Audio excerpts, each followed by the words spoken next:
Housekeeper को अनजाने में पता चला कि कभी घमंडी मालकिन इतनी शरीफ हो गई थी।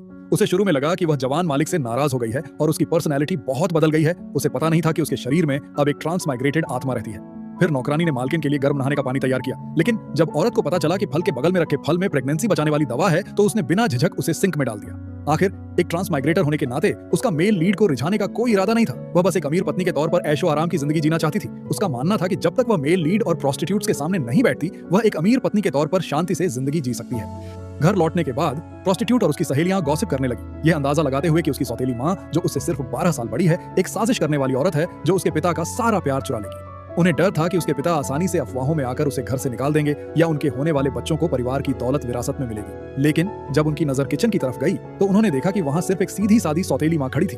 उसकी खूबसूरती देखकर सब हैरान थे, लेकिन प्रोस्टिट्यूट शांत और बेपरवाह होने का नाटक कर रही थी। अचानक सौतेली मां नरमी दिखा रही थी, यहाँ तक कि उसने नौकरानी को सबके लिए नाश्ता लाने को कहा। प्रोस्टिट्यूट को लगा कि इससे अच्छा इंप्रेशन पड़ेगा, लेकिन इसके बजाय अपना असली रंग दिखाने के लिए सौतेली मां ने अपने दोस्तों के साथ एक परक्शन बैंड बनाया। हालांकि वह औरत पहले से ही तंग आ चुकी थी, फिर भी उसने शांत रहने का नाटक किया और छत के बीम पर चली गई। यहाँ तक कि उन्होंने रॉक एंड रोल का इशारा किया। उन्हें क्या पता था कि उस औरत रेन सॉन्ग को कभी रॉक क्वीन का निकनेम दिया जाता था, लेकिन समय ने उस पर अपना असर डाला था। जैसे ही औरत दूध पी रही थी, उसे अचानक याद आया कि नई जिन लड़की प्रोस्टिट्यूट को फंसाने के लिए उसके ड्रिंक में कुछ मिलाएगी। अगले ही पल पक्का उन्होंने नई जिन लड़की को चुपके से घूमते हुए देखा।